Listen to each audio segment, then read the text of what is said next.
Estamos de regreso en Animales Políticos como todos los lunes ya en el mes de diciembre, a pocos días prácticamente de la segunda vuelta, y vamos a conversar hoy con Stephanie Allenda. Stephanie es socióloga, trabaja de hace muchos años en la Universidad Nacional Andrés Bello, creo que se llama Universidad Nacional Andrés Bello, UNAP, francesa de origen, pero también con varios años en Chile, y especialista en ¿cómo se podría decir? Sacarle la radiografía, es decir, a la derecha chilena. Un gusto, Stephanie, que estés con nosotros. Muchas gracias por la invitación a ambos. Hola, bienvenida. Stephanie, partamos hablando de lo que decíamos antes sobre esta caracterización de la derecha o de las derechas en Chile. ¿Cómo harías esa radiografía de qué es este grupo que está viviendo su mejor momento electoral y político probablemente desde el fin de la dictadura? Bueno, lo que podemos decir actualmente es que esto estuvo evolucionando, como muy bien comentaban inicialmente, ¿no? Como que la derecha más liberal se perdió terreno, lo que estamos viendo con esta pugna hegemónica que Republicanos ganó, y esto implicó también que desapareciera la expresión de lo que fue en algún momento esa derecha liberal encarnada en Sebastián Piñera. Por supuesto que, como tú bien decías, probablemente si Sebastián Piñera siguiera vivo, esa derecha liberal estaría más perfilada, sin lugar a dudas. Actualmente lo que vemos es una derecha más radical que hegemonizó derechamente el sector, tanto lo que muestran los resultados parlamentarios, están muy claros, los 31 diputados que logró conseguir republicanos, y el hecho de que hubo una merma, obviamente, en los propios, el elenco parlamentario de la derecha tradicional. Y ahora, actualmente, la derecha chilena está, digamos, hegemonizada por el Partido Republicano, principalmente, lo que implica lo que vamos a ver después de la segunda vuelta, digamos, ¿no? Como esto se va a ir armando, van a tener de todas maneras que de alguna manera gobernar juntos, no sabemos muy bien bajo qué formato, pero sin duda que Kast necesita a Chile Vamos. Sin embargo, hay un cambio respecto a lo que nosotros observamos desde el primer gobierno de Sebastián Piñera, ¿no? En que había más bien este intento que mencionaron de refundar de alguna manera un proyecto de derecha más liberal en torno a la figura de Piñera, que el político de su sector que había votado por el no, y con un simbolismo y medidas muy concretas durante su gobierno, ¿no? Tanto en lo valórico, acuerdo de vida en pareja, como también este sello post-pinochetista que quiso dar a su primer gobierno, que fue muy importante y que generó también pugnas al interior de su sector, ¿no? Un sector, una línea mucho más dura que reaccionó ante el cierre del penal de Punta Peuco, y digamos que Piñera siempre mantuvo una línea. Recordemos también al momento de la conmemoración de los 50 años del golpe, eso no lo mencionaron anteriormente, que Piñera firmó la declaración de Gabriel Boric, ¿no? Y esto ahí se desmarcó de su sector en ese sentido. Por lo tanto, había una línea muy fuerte que también fue bastante encarnada por Evópoli, ¿no? Y que observamos actualmente, que Evópoli no sabemos muy bien qué va a pasar con el partido. Están tratando de luchar por su sobrevivencia sin ninguna seguridad de que eso terminara resultando. Ya, uno se pregunta si mira esto en perspectiva, ¿cierto? En los últimos 15 años, ¿qué diablos ocurrió aquí? ¿Cierto? Porque los estudios que tú hiciste antes del estallido mostraban justamente no voy a decir el crecimiento, pero lo que tú hacías originalmente, si bien cito tu trabajo, es que tratabas de perfilar si es que acaso las bases dirigenciales, ¿cierto? Los cuadros de Evópoli eran parecidos o distintos desde el punto de vista doctrinario, en materias políticas, económicas, morales, ¿cierto?, a las bases dirigenciales de los cuadros de la UDI y RN, ¿cierto? Y, si no me equivoco, lo que tus conclusiones arrojaban era que, efectivamente, era plausible decir, porque hay gente que decía, no, Evópoli no es liberal en verdad, pero en ese contexto era plausible decir que los cuadros de Evópoli eran más liberales que los cuadros tradicionales de RN y la UDI, porque, no sé, pues decían que estaban a favor del matrimonio igualitario, la adopción homoparental, separación Estado-Iglesia, incluso la ley de identidad de género que empujaron. Exactamente. Entonces, ¿por qué me parece que es interesante hacer esta distinción? Porque una cosa es la agencia, ¿cierto? La importancia de los líderes empujando ciertas agencias. Piñera, ¿cierto? Pero también a veces en la sociedad se producen cambios como más estructurales, ¿cierto? Más tectónicos, más desde abajo. Y la impresión que yo tenía, probablemente porque formo parte de esa generación hasta cierto punto, es que los hijos de los pinochetistas, los hijos de los que participaron en los 17 años de régimen militar, dictadura, tenían un Chile distinto bajo la piel.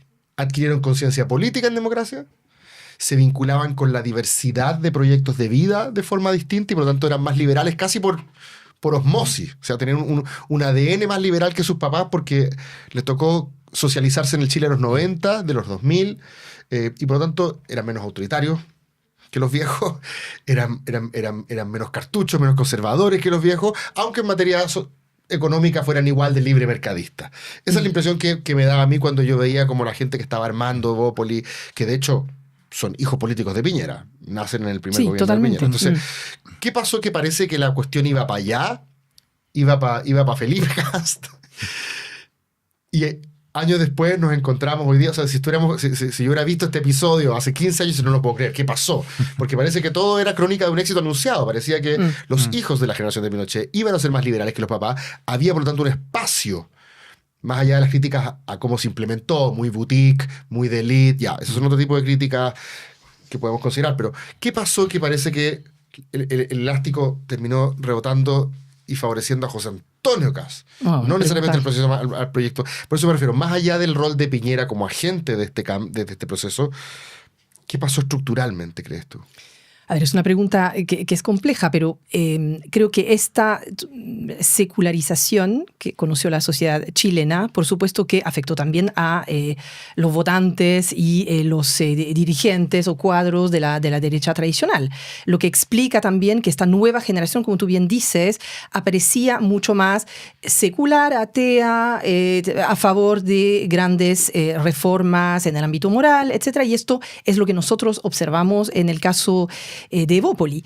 Pero esto, a su vez, permeó la derecha tradicional en la UDI. Si nosotros estamos, tenemos una encuesta en curso, una segunda etapa de encuesta, estamos replicando la que hicimos hace unos 10 años a los cuadros dirigenciales, esta vez incluyendo a republicanos, y uno ve, por ejemplo, que la mayoría de la UDI, RN y Evópoli apoya la ley de aborto en 3 causales. Es decir, que hay una derecha tradicional mucho menos conservadora, independientemente, habría que hacer un cruce más fino por edad, etcétera, ¿no? Pero no es solamente Evópoli que tiene esas posiciones. Obviamente, Evópoli las sigue teniendo actualmente a nivel de sus bases, digamos, cuadros dirigenciales, mucho más que la UDI o más que la UDI y Renovación Nacional. Es como su sello, digamos, ¿no? Pero esto igual se movió de alguna parte. Lo que sucede es que ante esa apertura hacia posiciones mucho más liberales en lo valórico, hubo un backlash, hubo una reacción, digamos, ¿no?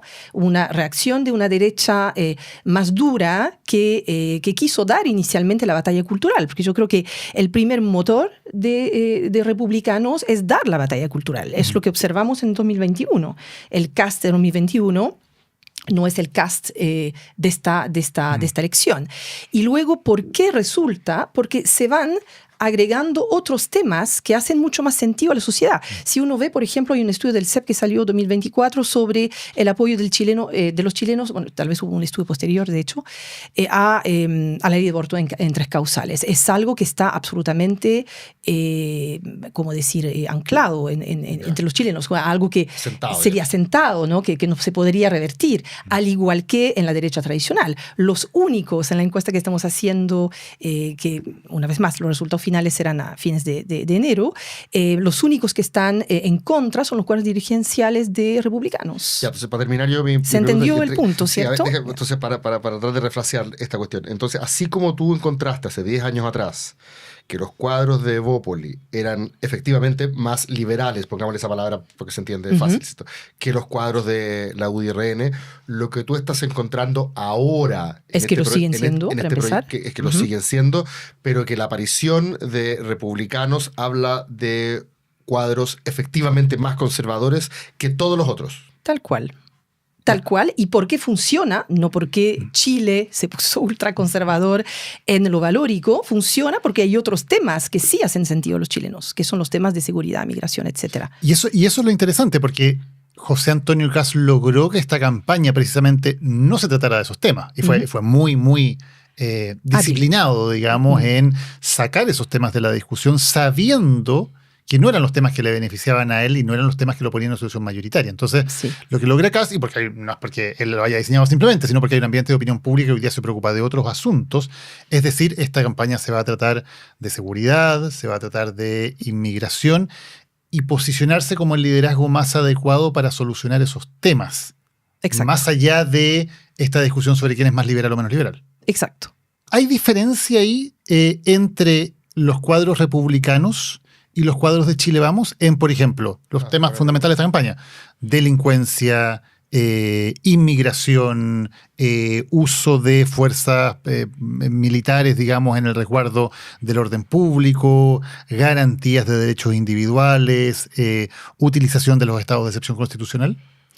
A ver, nosotros hicimos preguntas que no apuntaban tan específicamente a lo que planteas, pero lo que uno puede ver es que en materias de orden y seguridad hay bastante convergencia. Y yo creo que por eso que puede irle bien a un gobierno de José Antonio Kast, en la medida en que cualquier proyecto que se vaya mandando sobre estos temas va a tener amplio respaldo, incluso del partido de la gente, digamos, ¿no? O sea, mano dura mano dura están absolutamente de acuerdo. Ahora, la pregunta es la bajada de esto.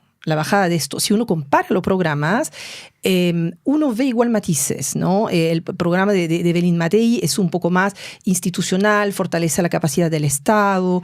El programa de José Antonio Kast es un poco más radical al respecto, y el de Johannes Kaiser más aún, ¿no?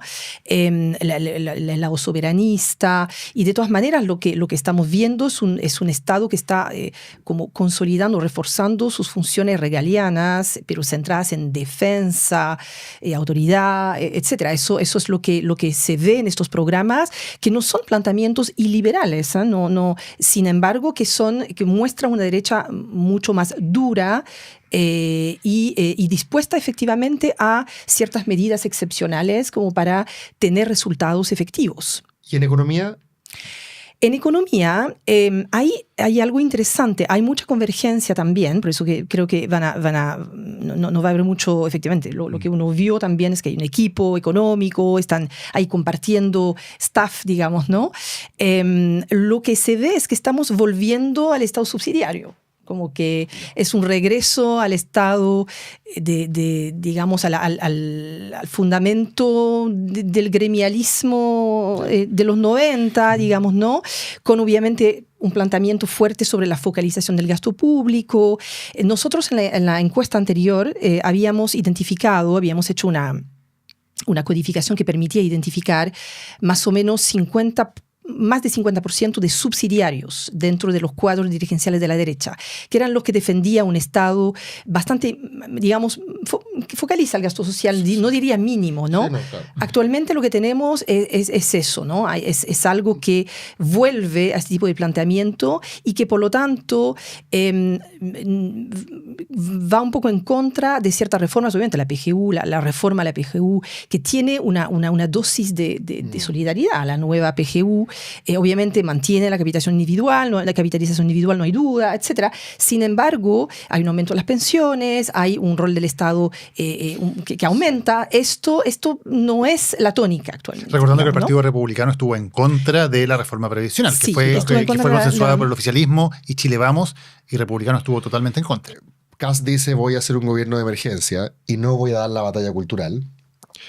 Una vez que se establece esta coalición más institucional con los partidos de Chile Vamos, con mayor razón tiene que concentrarse en economía y orden público, porque ahí están las cuestiones que unen, claro, en vez de no solamente alienar a otros chilenos, digamos, sino que incluso generar hacer una cuña en su propia coalición. Es decir, parece que en el interés de todos está dejar de lado esas cuestiones del ombligo para abajo, de moral sexual y entonces en el interés de todos es hacer un paréntesis y dejar esa cuestión fuera.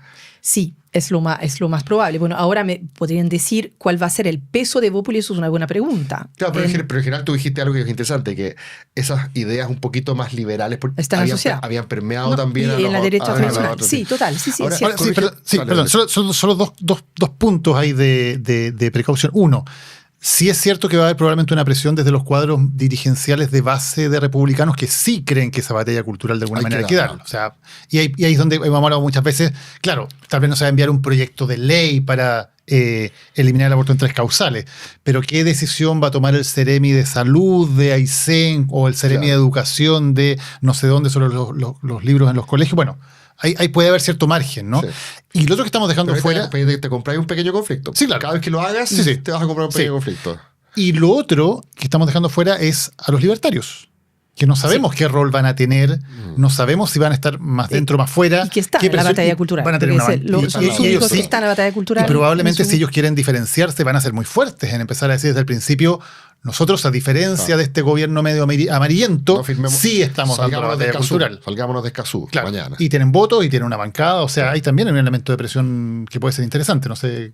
No menor, por eso que no va a ser para nada simple. Ya, como decía Longueira hace unos días, ya fue difícil para que Chile Vamos encuentre una institucionalidad para lograr funcionar y no había tantas diferencias en el fondo como en esta mayoría subsidiaria. Había otra minoría importante que era más solidaria, más pro Estado, que estaba más radicada en Renovación Nacional. De hecho, el hecho de apoyar también esa reforma a la PGU proviene también de la propia la posición de Galilea tuvo un rol fundamental y también en la UDI, en North Coloma, etcétera, ¿no? Y también en Evópoli. Por lo tanto, ahí lo que no sabemos muy bien es cómo Kast principalmente va a poder gestionar toda esta diversidad, evitando los potenciales conflictos que puedan aparecer. Obviamente en 4 años hay suficientes tareas como para estar ocupados en orden, seguridad, inmigración, etcétera, y hacer ese gobierno de emergencia que vaya en ese sentido. Y hay también otro tema que es importante, es ver cómo Chile Vamos puede volverse a constituir como un contrapoder, digamos, ¿no? Como que si esto... si hay alguien empuja o vuelve al tema de la batalla cultural, que haya una coalición, unos partidos de derecha tradicional que alcen la voz de alguna manera. Eso no sabemos cómo va a ser. Sí, y otro factor, solo para cerrar ese punto, también una cosa es lo que los gobiernos diseñan y otra cosa es lo que ocurre en la realidad en 4 años. O sea, el mejor ejemplo que tenemos es este gobierno, ¿no? Que diseñó toda una idea sobre lo que pensaba que iba a hacer y de pronto se encontró con que le cayó encima un plebiscito, una crisis migratoria, una crisis de delincuencia, la inflación y terminó haciendo un gobierno que no tiene absolutamente nada que ver ni en los temas, ni en los énfasis, ni en sus convicciones con lo que ellos ni en el lenguaje esperaban, en nada. Entonces también una cosa es el diseño que puede hacer el gobierno, donde evidentemente va a tratar de centrar la discusión en estos temas, pero en 4 años pasan un montón de cosas, sí, ¿no? Y ahí, bueno, habrá que ver qué es lo que ocurre en ámbitos que vienen desde el ámbito internacional, que está movidísimo hoy día, hasta lo que puede pasar en la economía, hasta lo que puede pasar en materias sociales, de educación, de salud, hasta en desastres naturales. O sea, también es muy importante ver qué cuadros van a estar ahí. Sí. ¿Cómo van a poder ir reaccionando en la práctica a 4 años que son impredecibles? Sí, no, totalmente. Hay que ver primero cómo va a ser el gobierno, quiénes van a estar en los puestos claves, ¿no? Seguridad, interior, Hacienda, hay que ver eso y cómo se va dando la construcción también de si es realmente una coalición de gobierno lo que se va armando con una repartición de ministerios, si hay una coordinación solamente. Se vio que Arturo Esquella está trabajando en eso. Muy trabajando en eso, por lo tanto uno esperaría esto y yo creo que tendrían más bien que reforzar estos mecanismos de coordinación porque la diversidad es mucho mayor considerando también nacional libertarios que lo que teníamos en Chile Vamos. Sí, estaba pensando, estoy seguro que lo leí hace un tiempo atrás, de cómo Marine Le Pen en Francia, un caso que tú además conoces bien, al principio era una alternativa percibida como muy radical. Su tema era claramente no a la integración europea, no a la inmigración, ¿cierto? Muy nacionalista, pero también, entiendo yo, corrígeme si me equivoco, al principio, quizás por la influencia de su padre, ¿cierto? Tenía visiones también más restrictivas, más conservadoras en temas de libertades individuales, que fue abandonando, quizás también para hacerse más competitiva, y de repente apareció una Le Pen que era, no sé, gay friendly. O sea, que decía, bueno, en la medida que tú seas nacionalista, perfectamente puede ser gay, nacionalista y votar por Le Pen. No voy a ser yo una amenaza, digamos, a los derechos LGBT. Porque la batalla ya no la voy a dar. O sea, la minoría que es percibida como una amenaza ya no es la minoría sexual, sino que es la minoría religiosa o étnica. Correcto. O sea, los inmigrantes y los musulmanes, básicamente. O sea, ahí está la amenaza, y además que es una amenaza que en muchos países europeos ocurre, que la forma que tú tienes de justificar el acercamiento a esos grupos es decir que la amenaza, en este caso el Islam, ¿cierto?, es una amenaza existencial a esas formas de vida. Entonces, el secularismo ha sido una especie de punto de encuentro de derechas radicales, pero que también apelan a ciertos grupos liberales que les dicen, bueno, en esto estamos más o menos de acuerdo. No queremos que la gente ande con burka en la calle. Claro, Meloni, de hecho. Meloni cuando dice, bueno, vamos a reivindicar el derecho de los italianos a ir a un colegio público con crucifijo, ella dice, esto no solamente se lo estoy diciendo a los católicos que votan por mí, más conservadores, más de derecha, sino que, ojo, esto también se lo estoy diciendo a los liberales seculares, más centristas o más progresistas, en el sentido de que el crucifijo ya ahora es un artefacto cultural que nos identifica como europeos versus la amenaza, ¿cierto?, islámica. No sé qué paralelo, porque nada de lo que está ocurriendo aquí es tan nuevo, ¿cierto? Todo esto tiene cierta... Entonces tú que has mirado también como otras derechas en el mundo, también llamadas derechas populistas radicales, estratégicamente se van acercando al poder. ¿Has visto que también han moderado ciertas posiciones, ya sea por convicción o por táctica, ¿cierto? Cuando uno empieza a acercarse al poder, tiene que empezar a ampliar la convocatoria y por lo tanto disminuir quizás la intensidad en algunas posiciones. A ver, lo que se observa en el caso europeo, efectivamente, es una normalización, vale decir, una validación cada vez más importante que permite que también estos partidos lleguen al poder de las derechas más radicales. Esto se observa en el caso de Francia, por supuesto, pero con el tema del cordón sanitario que está muy presente y que hace que las élites se van organizando para como hacer un cerco en contra de la derecha radical. Esa normalización, en el fondo, depende también mucho de la opinión pública, también, de las élites por un lado y de la opinión pública. Las élites tienden a adoptar ante los problemas sociales graves que tenemos, lo pasa lo mismo en Chile, ideas de la derecha radical, por ejemplo, en términos migratorios, de inmigración o en términos de seguridad. Pensemos, por ejemplo, en Dinamarca, que tiene un gobierno socialdemócrata y que es uno de los países europeos con una política migratoria más dura, siendo socialdemócratas el gobierno de Dinamarca. Lo mismo Meloni. Por lo tanto, vemos que estas ideas han permeado y eso formó parte de lo que se llama la normalización. Lo que acá en Chile, para trasladar el tema, sería un poco la validación que está recibiendo actualmente. Bueno, no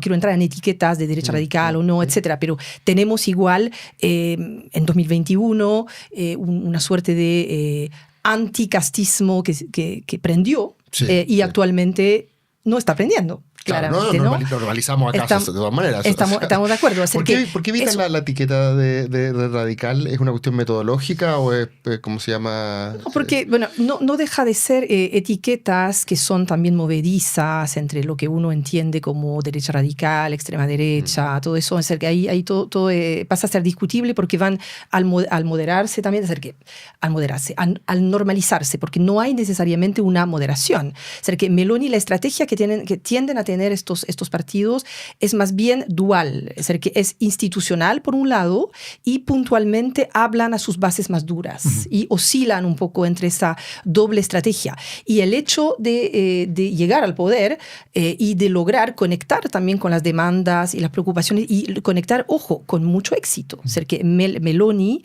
ha sido reconocida hace poco por el Financial Times que dijo, pucha, sigan las políticas económicas de Meloni porque es lo que está logrando.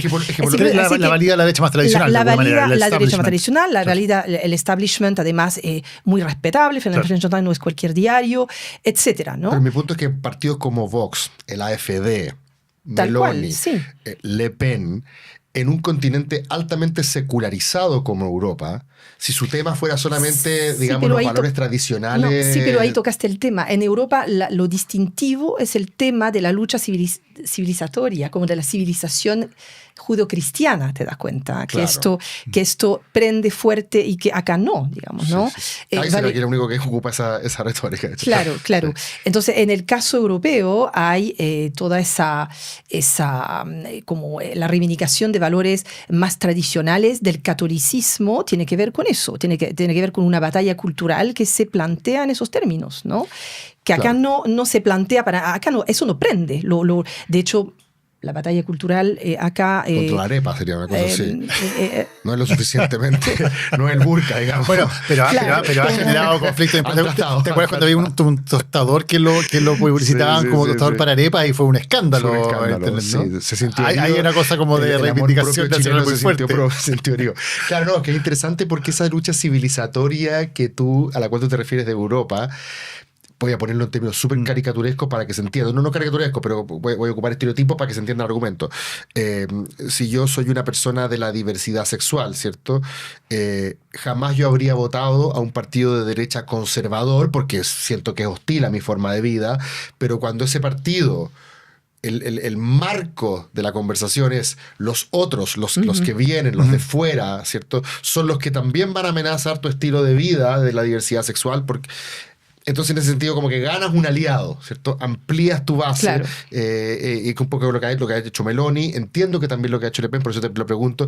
No es lo mismo que en el caso chileno. La única similitud es que también Kast al parecer, para extender la base de su convocatoria, tiene que bajarle algunos decibeles a su discurso más integrista, más confesional, por así decirlo. Ahora, es interesante también cómo lo hace, porque... esto no es una polaridad necesariamente chilenos versus extranjeros, porque de hecho Kast tiene votaciones extraordinarias entre votantes extranjeros en Chile, que están legalmente en Chile, me refiero, ¿no? Pero la comunidad venezolana en general ha votado por la derecha muy consistentemente y todas las encuestas decían que favorecían con grandes números a José Antonio Kast. Entonces ahí también hay algo que conecta de una manera distinta, que no es un tema cultural, sino que el tema de inmigración conecta mucho más por el asunto de seguridad y por esta distinción entre inmigrantes legales o ilegales. No sé cómo se articula eso. Y el anticomunismo, el antichavismo, la antiizquierda, ser como que estos inmigrantes por lo general huyeron de regímenes, bueno, en el caso de Venezuela, dictatoriales, ¿no? Entonces adhieren más bien y son realmente muy partidarios de un tipo de discurso de anti-izquierdista en el fondo, ¿no? Lo que es muy distinto. Y lo que es cierto es que, según los últimos estudios, que hay un artículo en particular de Kessler que dice que las derechas radicales latinoamericanas, a diferencia de las europeas, no son nativistas, ¿vale? Es decir, que no defienden al nativo en contra de porque el nativo aquí sería el mapuche. Claro, pero nativista en el sentido también nativo chileno versus el venezolano, ¿te das cuenta? Pero es distinto. Es que hay un elemento que efectivamente es diferente. Porque en Europa el tema de pueblos originarios, digamos, no es un asunto relevante en la discusión. Sí, claro, no es porque no son países que hayan sido colonizados. No, son los franceses versus... Bueno, acá los chilenos versus los extranjeros. Por eso mismo Kessler dice que si es que Milei, Bolsonaro y Kast pueden considerarse nativistas, dice, quizás sería un nativismo a la inversa, dice. Algo así creo que sugiere, como diciendo, porque en un continente mestizo como este, justamente no funciona igual que en Europa. Sí, pero Kessler igual publicó este texto en 2024. Sí. Actualmente lo que uno puede decir es que hay una suerte de xenofobia como incipiente que empieza a instalarse o que podría instalarse cuando, por ejemplo, incluso Evelyn Matei decía los chilenos primero. ¿Ya? Sí. Esto está empezando a aparecer y va a depender mucho de cómo se va a gestionar o administrar el tema migratorio en el fondo, ¿no? Porque esto hace varios años no aparecía tanto y obviamente en el debate, en el discurso político del 2021 tampoco aparecía y ahora sí está empezando a estar presente. En el caso de la encuesta, nosotros lo que vemos también es que republicanos son los que menos están dispuestos a entregar los mismos beneficios a los extranjeros que a los chilenos. Eso te iba a preguntar, Entonces, el ¿cuál es nativismo está empezando a aparecer, y yo creo que tiene mucho que ver con el tema migratorio que tenemos. ¿Cuál es, quizás sea este el punto, por eso se fue a preguntar justo ahora, cuál es el punto donde tuviste más diferencia en esta encuesta? No quiero hacer un spoiler, pero ¿cuál es el punto donde tuviste más diferencia entre republicanos y el resto? Lo mal llamado valórico. Ahí está el mayor Sí, diferencia. totalmente. Ahí hay las principales diferencias, porque entre un partido como Evópoli y republicanos son realmente Ya. dos mundos muy distintos. Sí, ahora me quedaban en lo que decías recién, Stephanie, que me parece que es algo muy interesante porque creo que va a ser uno de los grandes temas en 2026, en el escenario que estamos hablando de que el que gane Kast, que es el escenario hoy día base con el que obviamente estamos trabajando. Hay una promesa muy fuerte que se ha hecho, que es básicamente vamos a sacar a todos los migrantes irregulares, ¿no? A los 300.000, más o menos la cifra que sea, los vamos a sacar a todos, de alguna manera, con aviones, qué sé yo. No ha podido explicar exactamente Ahí cómo lo se hace esa magia, Ahí lo ni vemos. cómo, ni a dónde. Pero más allá de que la promesa en sí sea imposible de cumplir, va a ser necesario hacer ciertas cosas en que parezca que se está cumpliendo la promesa, ¿no? Y ahí es donde yo creo que puede empezar a haber situaciones muy, muy complejas y muy difíciles, porque ¿cómo haces tú para ir a buscar? Ya no estamos hablando de delincuentes que estén en las cárceles, que queramos mandar a otro lugar, no, estamos hablando de gente que tiene una situación irregular, pero que vive en la sociedad, ¿no es cierto? Gente que trabaja, que se gana la vida de alguna manera, Que tiene sus hijos aquí. que tiene sus hijos que están en el colegio, que va a hacer compras, que está en la feria.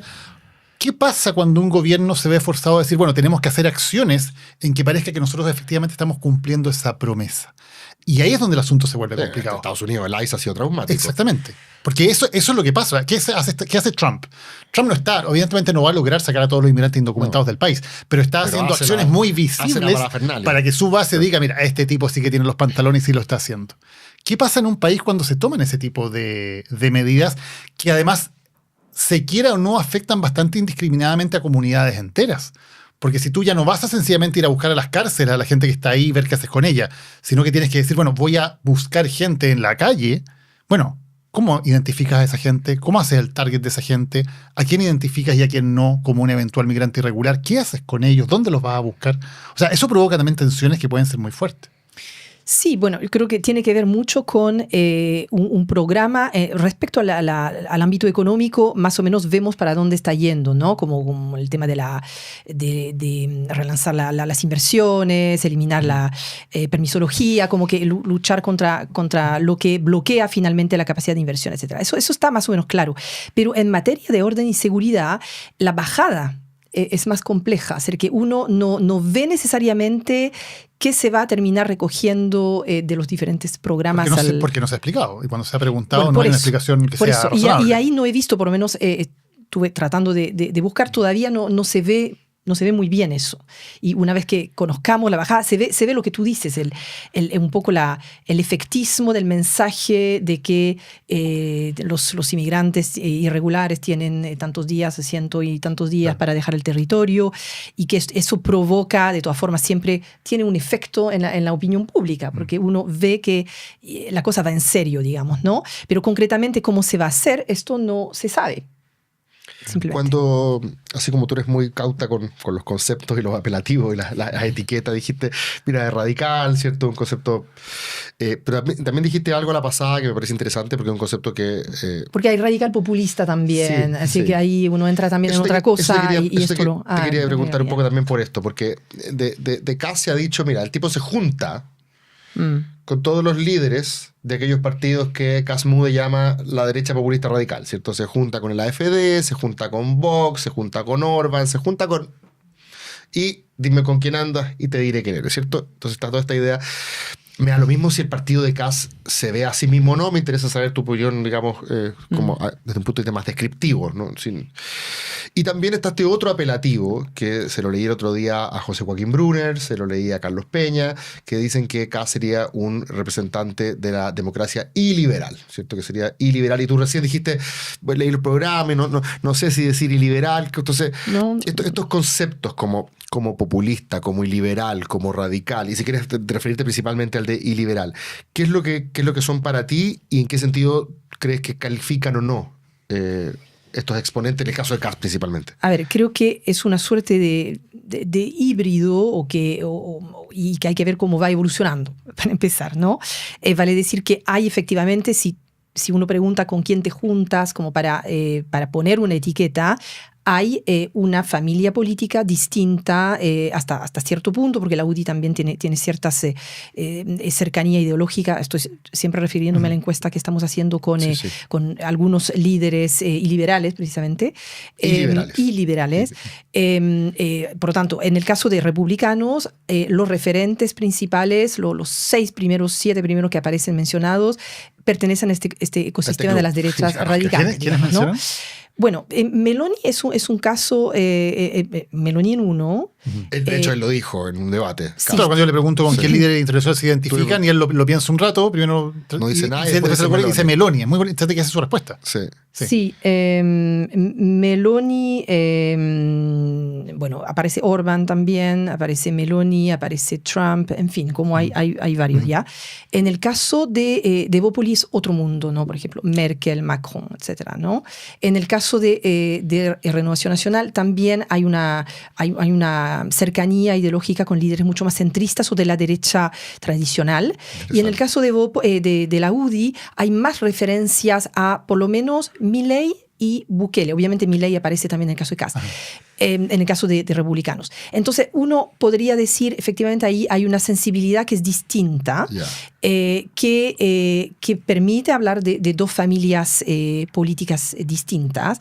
Dicho eso, el programa de Kast no tiene gran cosa de iliberal. Ya. El del 2025. El de 2025. Claro, a diferencia del de 2021. Claro, no hay ahí una suerte de amenaza contra libertades individuales o qué sé yo, en fin, todos los elementos que uno asocia con estos líderes, ¿no? ¿Tú no ves un riesgo democrático? No veo un riesgo democrático, porque hay instituciones que hacen que estamos en Chile y no estamos en...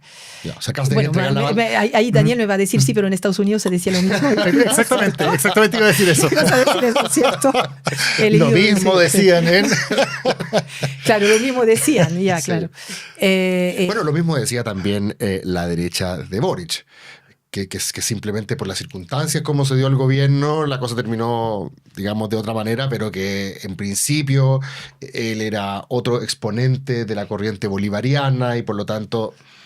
no sabía si iba a entregar o no el poder, y al final ese nunca fue el problema. Claro. A mí me pasa lo mismo con Casca. Sí. Estuve el otro día en un evento de Nodo 21, un think tank, un centro de estudios ligado al Frente Amplio, ¿cierto? Y su temor era por los mínimos comunes en términos de derechos humanos. Y que Kast podía representar un retroceso respecto de esos mínimos comunes donde pensábamos que había un consenso, pero ahora que apareció esta derecha más radical, ¿cierto? Va y dice cosas que supuestamente antes no se decían. Lo interesante es que del otro lado, así como existe un miedo desde ese mundo del retroceso civilizatorio que puede significar Kast, del atentado a la democracia liberal, lo interesante es que hoy día ese mundo de izquierda habla de la democracia liberal, digamos, como diciendo es lo que tenemos que preservar, ¿cierto? Que hace unos años atrás era un problema la democracia liberal porque era demasiado liberal y poco democrática. Yo me acuerdo que el año 2018, cuando estábamos en el Mayo Feminista en Chile, alguien decía que no era buena idea que todas las estudiantes se juntaran a juzgar a los compañeros sin debido proceso, porque era un pilar de la democracia liberal, y conspicuas feministas que hoy día están cercanas al gobierno decían, bueno, el problema es la democracia liberal. O sea, como que... Y de hecho, la crítica de Chantal Mouffe y otras críticas de izquierda, digamos, a la democracia liberal era justamente porque era muy liberal y poco democrática, ¿cierto? Ahora la amenaza viene por la derecha, ¿cierto? Ahora, claro, yo creo que por lo menos en el momento en que Boric gana la elección, porque hay diferencia evidentemente entre la izquierda. Ustedes se acuerdan de la primera entre Boric y Jadwe. Y ahí yo creo que sí había dos versiones muy distintas del respeto a la democracia liberal. O sea, Boric condenaba la dictadura en Cuba, no respaldaba a Venezuela, se mantenía en un itinerario bastante legalista.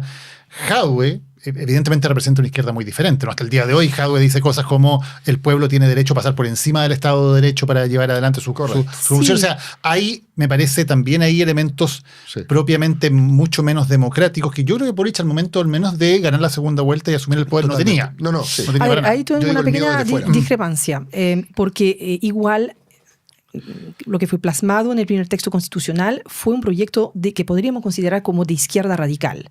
Y esto fue parte del problema, en el fondo, ¿no? Porque la derecha radical se organiza también o reacciona a una propuesta que aparece muy radical, y esto cómo se mide, en el fondo, en relación a lo que los chilenos estaban dispuestos a votar. De hecho, se rechazó el texto en este momento, como, no sé, constitucionalizar el aborto o la dimensión refundacional. Es radical, digamos, ¿no? Entonces, radical no significa antidemocrático, ni que tenga algún elemento que ponga en riesgo la democracia liberal. Claro. Ya, podemos decir eso, efectivamente. Radical extrema posición respecto a lo que había. Extrema, está desalineado con respecto al sentir mayoritario de la población. Eso se puede decir claramente del proyecto del 2022. Sí. Estaba desalineado de lo que quería la mayoría de los chilenos. Sí, pero en ese caso casi podrías decir que no es una derecha radical precisamente porque está alineado con lo que quieren los chilenos. Claro, hay que ahí no funciona. El término radical lo ocupó el propio José Antonio Cast, ¿eh? Él ha dicho que él se considera que él es más radical, que es radical con respecto a la derecha tradicional. Habla de cambio radical. Por eso es bien, es un poco complejo, pero en todo caso lo que hay que entender es cómo el sistema político se mueve también de manera relacional, digamos, ¿no? Yo creo, Stephanie, que como que la discusión que tenemos acá es que una cosa es que evidentemente las elecciones son para esto, para que la gente decida, mira, yo quiero este proyecto político y ese proyecto político pueda gobernar. Y un proyecto político que tiene en un montón de márgenes, hay discusión en la sociedad. ¿Qué impuestos queremos que haya?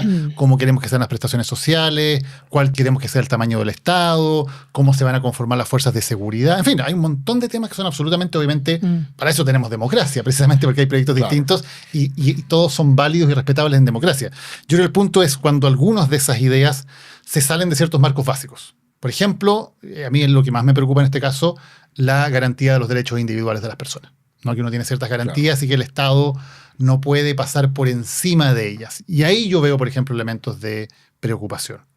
Cuando veo el tipo de referentes que tiene el Partido Republicano a nivel internacional, que precisamente han hecho eso, se han pasado por encima de los derechos de las personas diciendo, para solucionar este problema, yo tengo que avasallar garantías individuales. Ahí ¿no? tengo un elemento que complejiza aún más el problema.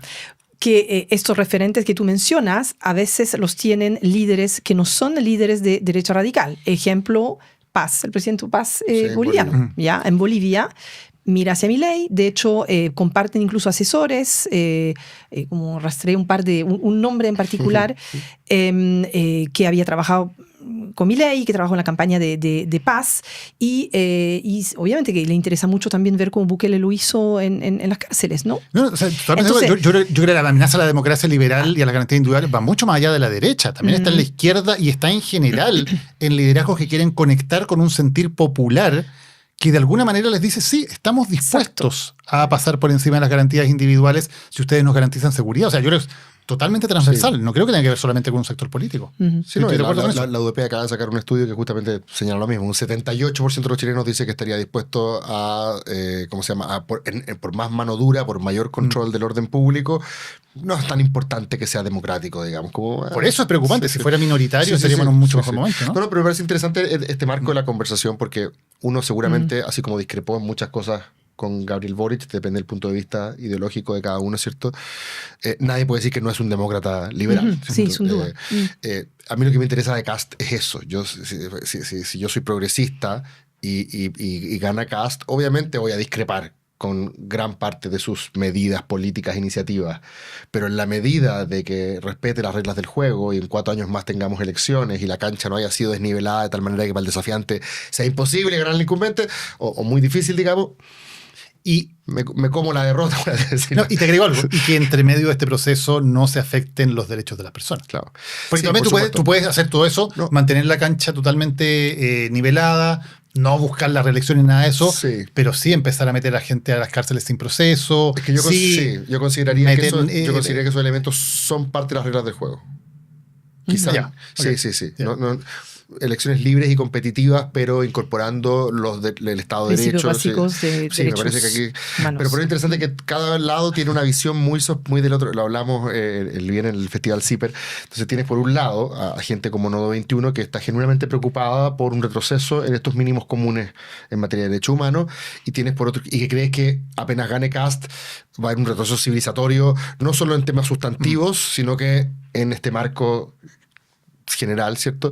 Y tienes por otro lado a Vanessa Kaiser diciendo estos tipos nos van a hacer un golpe de Estado, no creo nada que estos tipos hayan moderado, creo que apenas sean oposición se van a portar igual como se portaron en el estallido. Entonces es interesante que desde ambos lados la visión que se tiene es muy desconfiada del otro.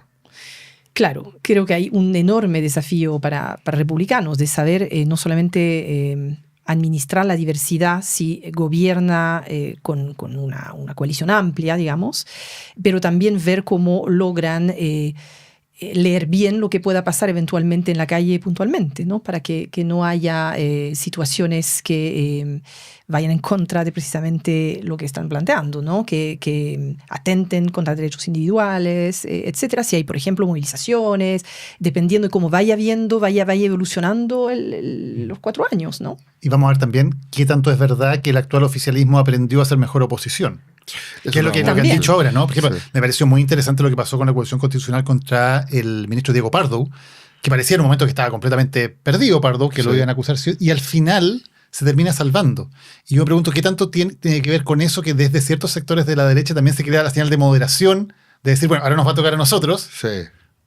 Moderemos el asunto, también demos muestras de que podemos hacer una oposición responsable y no vengativa contra Pardo, porque no queremos que vuelva a pasar lo mismo y que nos volvamos a llenar de acusaciones constitucionales para el otro lado, como ocurrió durante el gobierno del presidente Piñera. Tengo una última pregunta, Stephanie. ¿Viste algo del estallido en esto? O sea, en el sentido de que puede que este giro que comenzamos hablando hoy día, de que esta cosa parecía ir para Felipe Kast y terminó yendo para José Antonio Kast. ¿Qué será de Felipe Kast? Claro, retirado, pues de hecho no fue en la reelección. No fue en la reelección. De estas líderes, claro. Entonces me pregunto si tú crees que el estallido puede haber contribuido a esta radicalización o fue la pandemia. Leí un artículo en Atlantic que decía la pandemia derechizó a toda una generación. Como tú miras también lo que está ocurriendo en otras partes, ¿cuánto de este fenómeno es estructural, global, ¿cierto? ¿Y cuánto está más bien circunscrito a las características locales? A ver, ¿cuánto es global? Lo es por los problemas que las democracias representativas no logran solucionar, como inseguridad, inmigración, etc. Por lo tanto, todos los países lidian con este tipo de problemas y encuentran respuestas en función también de lo que están dispuestos a hacer de las propias culturas políticas, etc. Por lo tanto, hay una dimensión global sin lugar a dudas.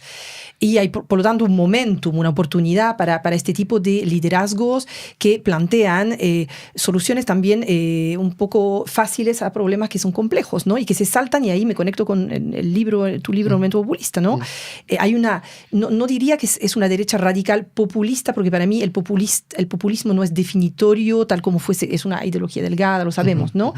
Pero sí hay un uso de cierto recurso retórico puntual, que esto lo observamos muy bien y lo dices en tu libro también, al momento del estallido social, en que se construye una narrativa de la crisis en ese momento, de la crisis también y de la derecha, de la izquierda radical, porque todo esto obviamente hay toda la construcción de cómo esto se va tramando en el fondo desde sectores de izquierda radical, y esto está muy presente también en la visión del mundo de los republicanos. Eso está bastante presente, y diría hasta cierto punto transversalmente en la derecha. Yeah. Hasta cierto punto, más en republicanos siempre, pero hasta cierto punto. Por lo tanto, el estallido social, con todo lo que implicó después del proceso constitucional, de lo que significó como el wokismo, todo eso, contribuyó a la construcción de este proyecto, ¿no? Por lo tanto, lo que se interpretó como una izquierda radical, terminó favoreciendo favoreció obviamente la derecha radical. Y de hecho, lo que se muestra en un libro de Gabriel Vomaro y Kessler, que estuvimos lanzando hace un par de semanas, es que los países de América Latina en que hay coaliciones de izquierda fuertes, que tienen un proyecto identificado como woke progresista, ¿no? En general, en esos países se configura o aparecen derechas radicales también fuertes que se organizan en contra de este tipo de proyecto. Entonces eso tiene un efecto. El elástico rebota al otro lado. ¿cierto? Claro. No pasa por el medio. Stephanie, Nadie sabe para quién trabaja. muchísimas gracias por habernos acompañado. Muchas gracias a Gracias, ustedes. Stephanie.